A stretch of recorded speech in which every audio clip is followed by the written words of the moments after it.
And welcome everybody once again to another edition here of the Metal Steel Podcast. Me, Charles Prodigy Richey, and join me on the line right now, friend of the show, NFL writer for CBS, talk about none other than Bryan DeArdo. You can follow him on Twitter and Instagram at Bryan DeArdo. We're getting ready to get into it right now, just a moment here. We heard the latest breaking news earlier this week by the NFL and the NFLPA.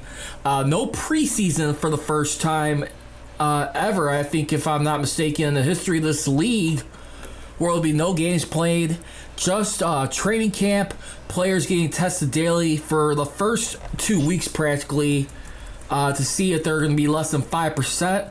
And plus, you got multiple teams submitting some IDER plans. Also, we will get into some free agent signings that were happening with franchise tags. More notably, when it comes to the Pittsburgh Steelers, Bud Dupree. Has his fate already been predetermined since signing the franchise tag? Here, Bryan and I's thoughts here in just a second. Once again, if you guys want to interact with us, you can.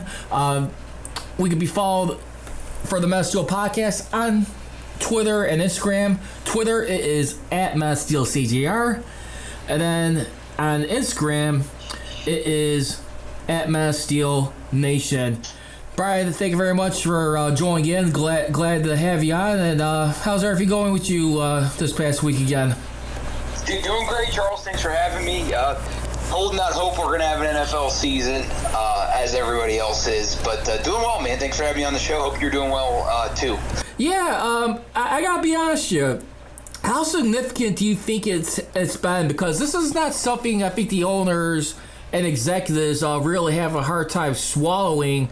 But, I mean, I guess you have no choice when you have to continue health concerns with the COVID that's constantly popping up. Obviously, anyone doesn't want to lose any revenue, but how would you see this as a victory for the Players Union finally getting something in their favor when we heard in the last couple of weeks that the NFL wanted to have 2 preseason games? Then they decided to razor thin it to 1 game, but then we heard on Pro Football Talk late Monday night that they were going to just eliminate it altogether. How much of a victory is that for the players for this season to even happen and going forward? I think in general it depends on the player. If you're a guy that was on the bubble, you're a guy that doesn't have a 50, third man, have a roster spot secured. It makes it harder for you to make the roster. You're just gonna have to show it during camp, and it's going to force the coaches to make some tough decisions. But that being said, I think in general it's a good thing a very good thing for the players, because they just weren't ready to play football. I mean, I think that was the main reason why.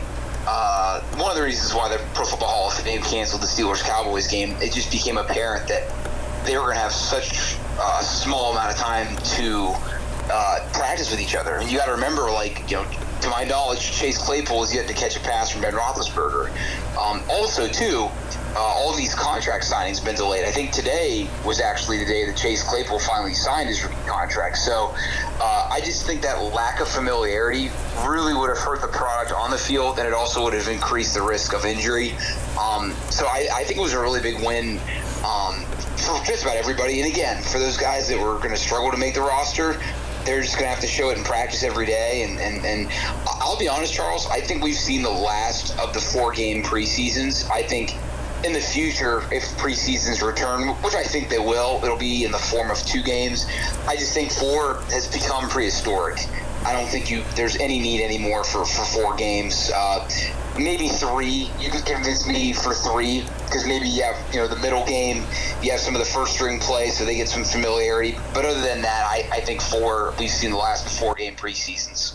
I would be surprised if we see any more preseason games in the future coming up. Maybe not next season, but within the next 5 years. I think a lot of it has to depend on the success, like what you're saying, with the injury rates, and plus, more importantly, with the health and safety of everyone else, especially when we got a pandemic going on. Wouldn't you agree?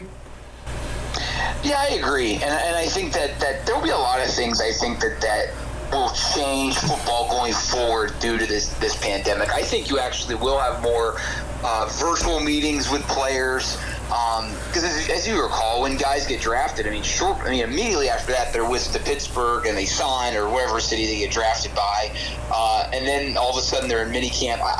I do think a lot of those things will continue to happen, but I think that you might see a little less in-person action during the off season and maybe some more virtual, Zoom meetings. And I think that may have happened anyways, even if we didn't live in a world with this pandemic. But I just think in general, there's going to be some things that will never go back to being the same because of this pandemic. And I think the preseason is one of them. I think the way teams conduct their off seasons is one of them as well. So it'll be interesting to see what happens moving forward for sure.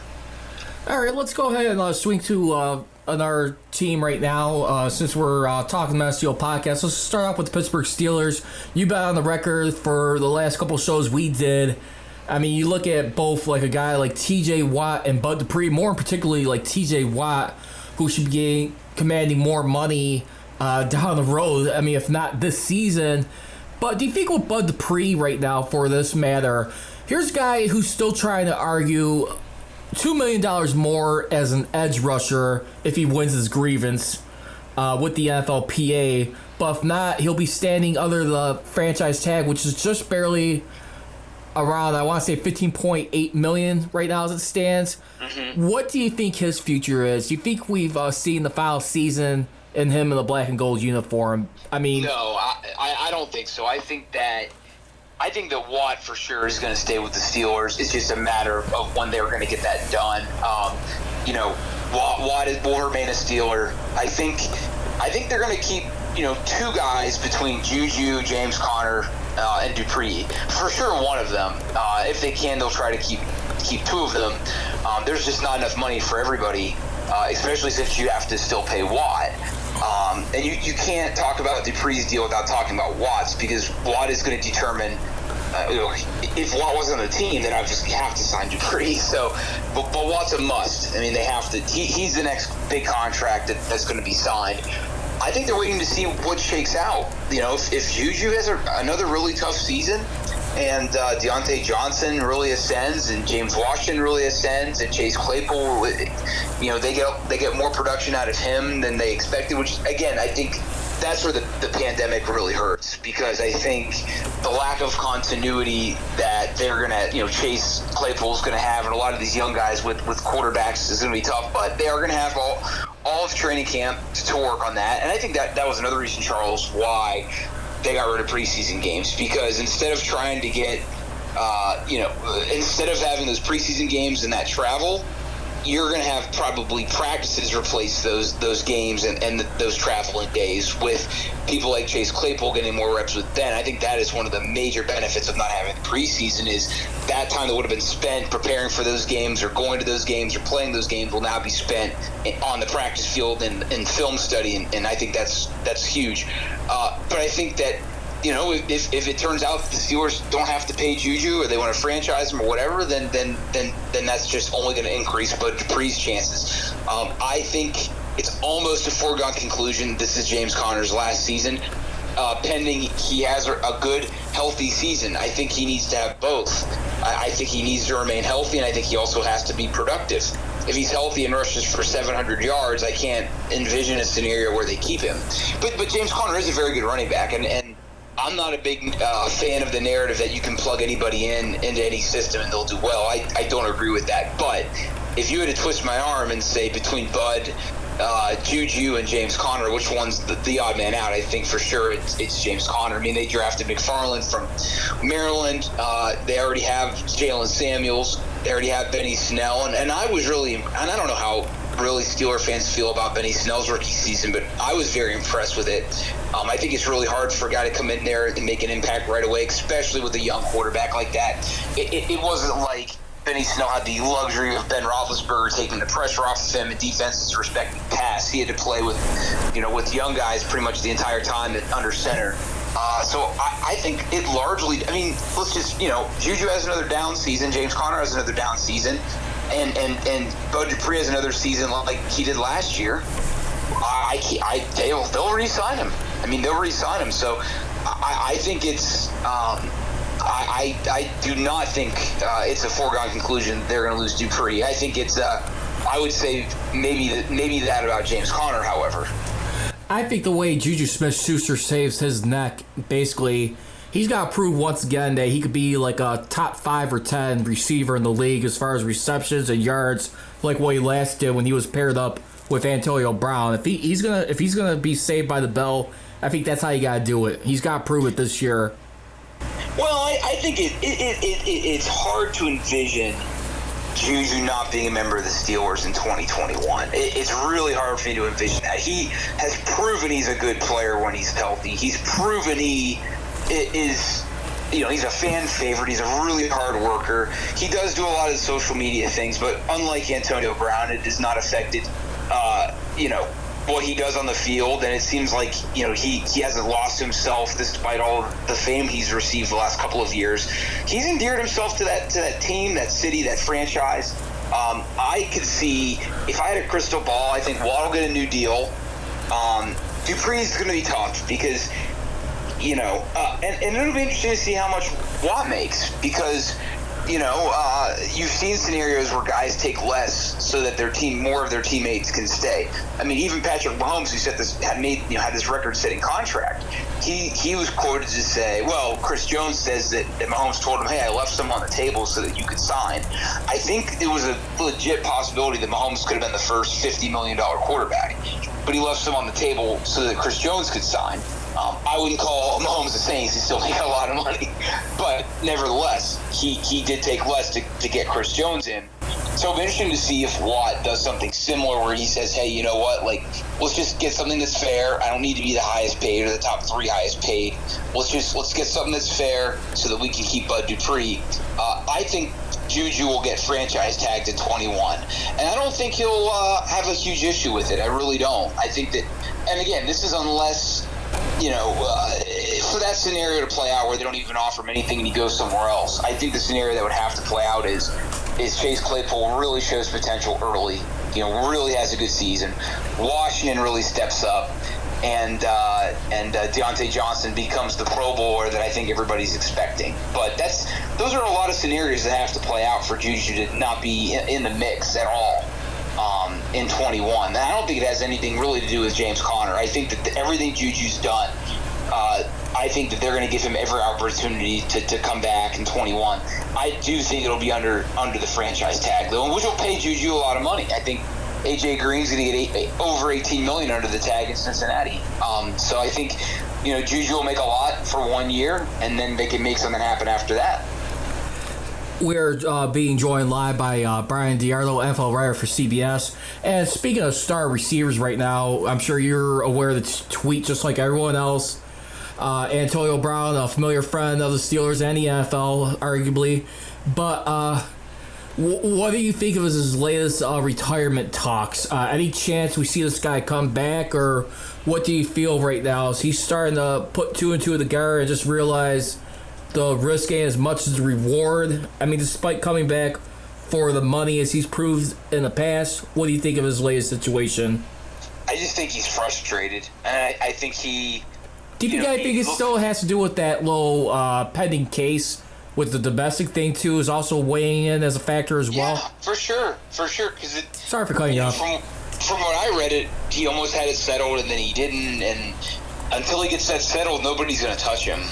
And I think that's been the biggest thing that's weighing over him, is that if that's still out there, no one's going to touch him. I'm not convinced he's played his last down in the NFL. I mean, the Seahawks have made it known that they're interested in him. The Saints had him in for a workout last year, so there are still teams that are interested in him. I think that. And I don't think it was the worst thing, his tweet the other day or his series of tweets, but I just think he needs to stop with the immature outcries on social media. That just kills him. It sets him back. Even all the strides he had made the last several months, because that's what you always heard last year, that at some point, he was gonna, if he had any hope to come back, he's gonna have to quiet himself down on social media, stay out of trouble, and really turn things around. I'm hoping that he doesn't really spiral out of control. That's my fear, just as somebody that enjoyed covering him and that just genuinely wants good things for everybody, including him. But I think that if he can get that civil suit settled, which he's been close to twice, I still think he'll have a chance. I think that was frustration. I don't think he has any desire to not play again. I think he knows he's got a couple of years left in the tank. He wants to make the most of them, and I think he needs the money, to be honest. I think he was only 2 years into that big contract he signed in 2017, and I think that he needs a couple of paychecks still. Yeah, you know what? The only part where I do feel bad for Antonio Brown, where it gets frustrated with players, because you even see Pro Football Talk and other media outlets. I mean, the biggest frustrating thing, where I can kind of see his point a little bit. I mean, you talk about like guaranteeing players money, but there's certain things that are not fully guaranteed, like your performance or like roster spots. Obviously, those are things you got earned. But I gotta believe that's gotta be a frustration too. Like it's gotta be like murky language with him and his agents. Like when you see the history of the union and the league go back and forth. Yeah, I think the big conversation right now is if he didn't play again, is he a Hall of Famer? I've seen 2 Hall of Fame voters, John Clayton, one of them, come out and say, yes, I would vote for him for the Hall of Fame. Absolutely. Ed Bouchette didn't say yes or say no. I think he just said before Antonio Brown, there's another guy, another Steeler, that receiver that should be considered, and that's Hines Ward. Pretty much Bouchette said that before Brown should be considered, Ward for sure needs to be considered, and I agree with that. And the Hall of Fame is a very objective thing. It's not really. There's zero guidelines. I mean, you obviously had to be an accomplished player to be considered, but I think one thing that I'm learning that people look at is, were you all-decade? Because if you were voted onto your all-decade team, that means that for an entire decade, your peers voted you, or you were voted among the best at what you did for a decade. So, Brown being a member of the all-decade team, now he wasn't an unanimous person. Adrian Peterson was one of the only.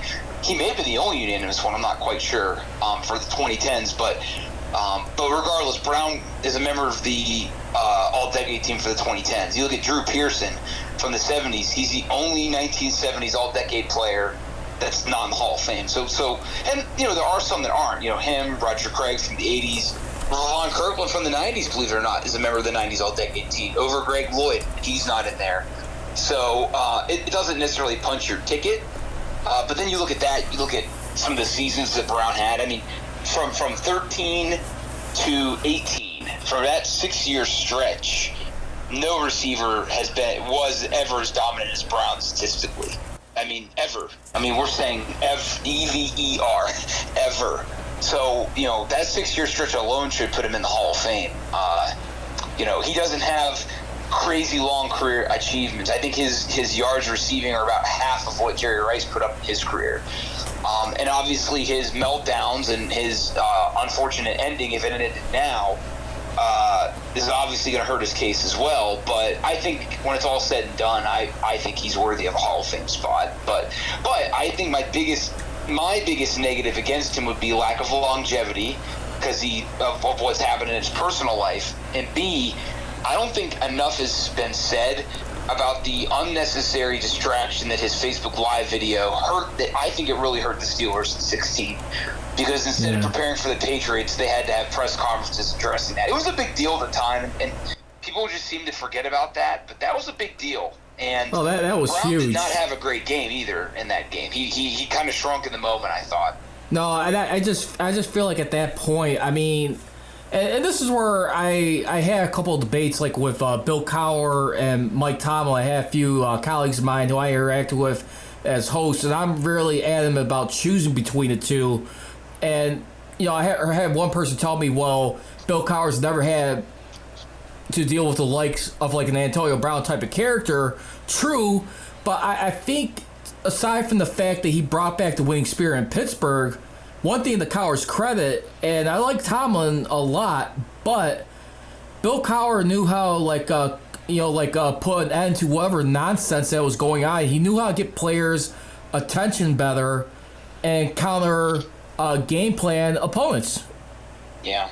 I mean, you hear, and to your point, you hear about Super Bowl 30 where they were just totally locked in when they were in Tempe. They weren't maybe it was easy because Tempe's not necessarily, or Phoenix in general is not necessarily a party area, but they went down there solely focused on winning. And they lost Super Bowl 30, but it wasn't because of lack of effort or preparation or anything. I mean, they outplayed Dallas in that Super Bowl. It was a couple of bad throws that Neil O'Donnell made, and Andre Hastings had a drop on that fateful drive, and Ernie Mills got hurt. I mean, there's those right there, the three main reasons why they lost that game, and the fact that they were so flat on offense for most of the first half. But you know, I think that's one thing. I think that Tomlin's team has shrunk in the moment and just really weren't prepared to play a couple of times. I mean, that Jaguars game was ugly. I mean, if you look at Tomlin's, I mean, both coaches have, and I don't know if Noel would. You'd have to look.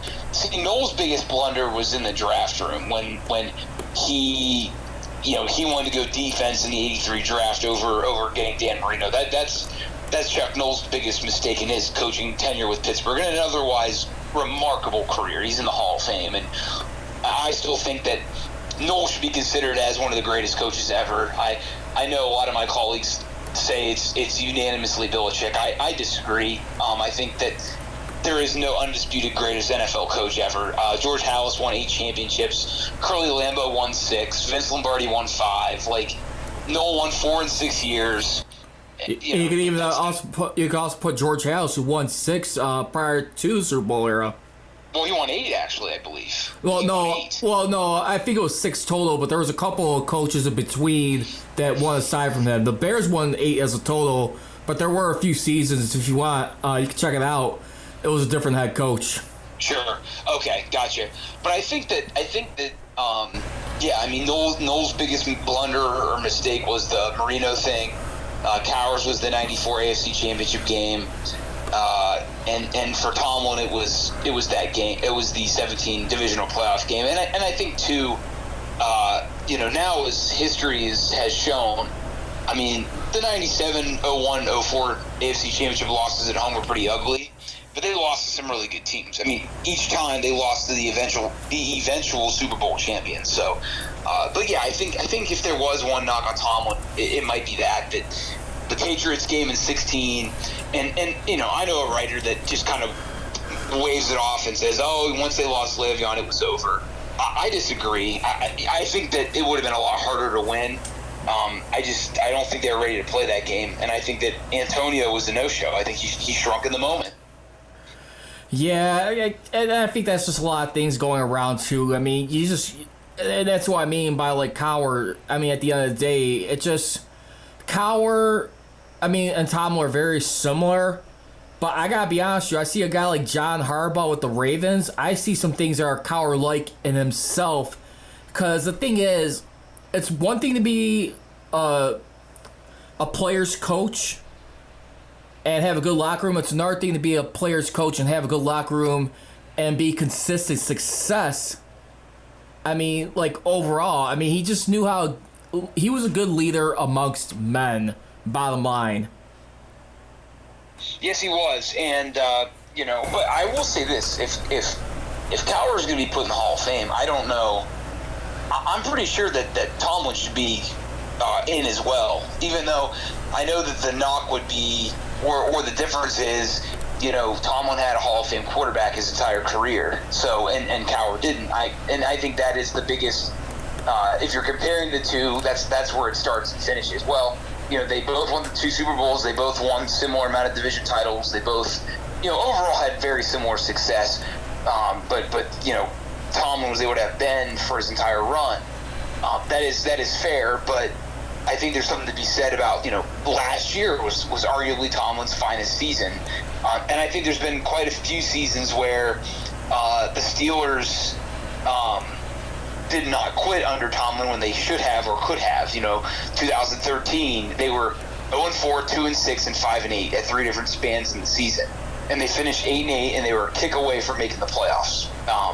So I think there's a few seasons that Tomlin's had that were just great.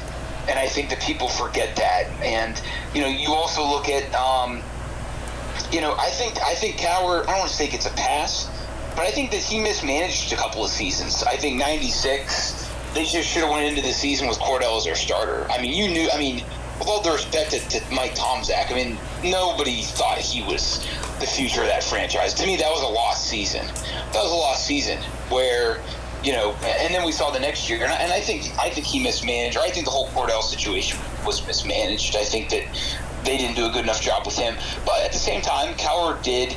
I mean, the Steelers lost lots of talent to free agency at that time. I mean, that's when free agency was really starting to come into what it is now. And you saw a lot. You saw very little loyalty. You saw Yancey Thigpen leaving, Charles Johnson leaving. And they made mistakes. They let Kevin Green go. They let Rod Woodson go, which were two huge mistakes from the Steelers front office. So Cowher had to navigate through all of that, and it finally caught up to him in 98, 99. And then, I think one of, Tom was, most underrated seasons is 13. And I think one of Cowher's is 2000. They started that year 0-3 and finished 9-7, and that kind of started what was to come the next couple of years. Yeah, so real quickly, just to wrap up before we get you out of here, real quickly, during the off-season, especially last week with some tags on the lines, who would you say was like the biggest loser and the biggest winner so far in your mind, to sum it up? I'm trying to think here. Well, I don't know. I can't really think of any big losers. I think Yannick in Jacksonville could be probably one. I think he's kind of stuck in Jacksonville and needs to ride it out. But I think it's concerning to me because I look at their roster and they could really use him. And I think Jacksonville's doing a lot of good things down there. I think they're pretty much moved on from the Saxonville era, or whatever they called themselves in 17, and they've rebuilt that team. Josh Allen's a really good player. They got 12 draft picks. I think you're going to make an impact right away. They're really, I mean, salary cap wise, they'll be able to sign some studs in the next couple of years. So I think it's a shame whatever's happened with him and the Jaguars. And AJ Green was a big winner, I think personally, because I think that he's going to get $18 million. He's going to get a chance to show he can still play. He's not going to get a major monster deal next year. I mean, he's going to be 33, but he could get a nice 2-year deal depending on what he does. Maybe even a 3-year deal, and maybe it's with the Bengals. And this is great for Joe Burrow because now he's going to have a fringe Hall of Fame player as a receiver, as a rookie. I mean, that's awesome. So, I like AJ Green a lot. I'm glad he's back in Cincinnati. And, I think that the Bengals are doing a lot of good things as well. It's going to be a tough division to win. I don't see anybody running away with this division. I think 11 wins will win it this year. I don't think you'll see a team win 14. Maybe 12, but I don't see any more than that. I don't think a team's going to win 14 like we saw last year. I think the division has just gotten that much tougher. I think Cleveland's going to be another tough team. Yeah. I think they should win 9 games this year. I think that the Bengals will be closer to maybe 4 or 5. I think Pittsburgh should win 10. I think they should be at least a 10-win team. And I think that Baltimore takes the division again, but it'll be a lot closer. And finally, speaking of Ohio right now, how do you feel like Myles Garrett's got to feel? I mean, he's got like a nice lengthy deal with the Browns. How do you think he's going to be at mental state of mind, especially this season? Do you think he'll keep it back down to earth, or what do you think? I think you are who you are. I think that he plays with emotion. He plays with aggression. He plays with borderline anger. And so I think he is who he is. I don't think he's going to stop getting personal fouls and going over the line sometimes. I think he's got to figure out what James Harrison figured out, which is there's a line I can't cross. And when it's dangerous and when it's vicious, then it has to be scaled back a little bit. I mean, you saw James Harrison when he came back to Pittsburgh after Cincinnati, he was still an effective player, but he was different. And he kind of found where that line was. Myles Garrett has to find where that line is, and I think he's smart enough to do it. Can he find that and still be a really effective player? I say yes, but we'll see. I'm optimistic that he will, but I would say that only time will tell. Bryan, great stuff as always. Thanks again for the wonderful company as always here on the Metal Steel podcast. Definitely with you right now. Keep our fingers crossed right now. during these times right now, the challenging times with the health concerns, and then race factor going in right now, everything across the board. But I'm not gonna lie to you. Like I said, I still maintain the fact. I think they're gonna find a way to get the season in. It's just unfortunate we gotta get used to a reality where cases are going to be rising up at the end of the day. Bottom line, that's going to be like triggering our alarms, but I think they got no choice at the end of the day for future ramifications with their CBAs and salaries. I mean, the last thing anyone wants to do is keep losing money, and that's just how I feel about it. Yeah, no, I'm with you, and stay safe too, man. I always like doing this with you, and yeah, I think everybody right now, it's important to stay positive. It's important to stay safe, but also, try to find in your world what risks you're willing to take and what risks aren't worth taking. And I think if people kind of draw that line for themselves, it might make things a lot easier, just in terms of running your daily life. But yeah, I hope we have football this year, and I hope everybody stays safe. And thanks again, Charles. It's always fun talking to you too, man. And let's do this again soon. Likewise, hey, let's hopefully see if we can find stuff we could do a little TikTok on later down the road, which is becoming the new thing around the media world. Yep, that sounds good to me, man. All right, Brian. Well, enjoy the rest of your night. Stay in touch, my man. Take care. You too. All right, buddy. All right, bye-bye. And once again, that was Bryan DeArdo, NFL writer for CBS. And yeah, I think those are some interesting things right there. Great points right there. And speaking of which, I want to go back to his point earlier too, like he was saying too. I mean, you had Mr. Rudy saying that was like one of the Steelers' best core group of receivers right there. When you had guys like Yancey Thigpen right there, who played, with Bill Cowher in that '90s era. And I just thought that was some cool stuff right there. I mean, Thigpen was a beast. I mean, with that team. I mean, when you look at everything, what he contributed right there. I mean, with the black and gold. I mean, he played only for, what was it, like 6 seasons with the Steelers, and had a career high in receptions in his final season with them. I mean, reception yards with 1398 and 7 touchdowns, which are the most in his career to date. I mean, and then not only that too. I mean, you look at that wide receiving corpse on that roster right there. I mean, when we look at it and just what they were able to do as far as like for that season. I mean, even still, like Art Rooney II was even saying that if Cordell Stewart would have remained as a receiver instead of a quarterback later on, which he transitioned to, how much better he would have been for years to come right there. I mean, that guy, no doubt about it, slash Cordell Stewart, he was dynamic, he was special. I mean, just so many things that they could utilize with this guy, especially in his rookie season in '95 when they finally got to the Super Bowl. Despite having a losing effort, Cordell Stewart was exactly what he is, slash, and at the end of the day. And real quick, let's get a little bit more things too about the ticket expectations for this season. So here's what TomPelissero of NFL Network reported right now. As we already know that there's going to be no preseason games this year. That was announced 2 days ago. Union is still pushing for a longer ramp-up period in camp. And roster sizes right now, which, by the way, and Brian, sorry for not asking this during the interview, but they're going to be reduced from 90 to 80 players.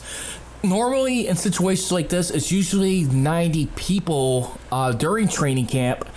But, of course, we're trying to practice social distancing. They're in hopes that reducing the amount of players will cause a lot more space to be spread out where they can distance themselves and keep everybody protected right now. And then, of course, the other things they got in here too: general agreement on voluntary and high-risk opt-out. And then we also got general agreement on stipend if games lost. And, yeah, it's a lot of stuff going on right now to see what happens. But I really believe they're going to get this done. I'm really feeling confident, not just about the NFL, but sports in general. I'm feeling it. I don't know about anybody else. I know it sucks that you got to be continuing to wear masks, but at the end of the day, what would you rather have? for this going forward. So that's gonna do it for this edition of the Metal Steel Podcast. No Fair or Foul. We'll have Fair or Foul next Monday and Wednesday. We'll be back at our normal time at 6:30 p.m. Central Standard Time. I just wanted to say a special shout out to Bryan DeArdo for joining me here once again. Always a pleasure interacting with you here on the podcast. And like I said, the only thing I could just do is continue to send love, prayers, not just for health concerns, but more importantly, we get the dynamics of race going on in our world right now. We'll see better results for Black Lives Matters and people around the picture. I gotta be honest, just statues right now, testy times. Take it from me in Chicago. We got something with Christopher Columbus down there. That's another story, but at the end of the day, you know what? It's all about understanding people's emotions and trying to realize what is sensitive, and more importantly, just spreading the love here to everyone else. Don't make anyone feel neglected. And everybody, hope everyone has a great rest of your Hump Day Wednesday here. And I'll just leave you on the Metal Steel Podcast. Don't be trolling, be rolling. We out here. We gone.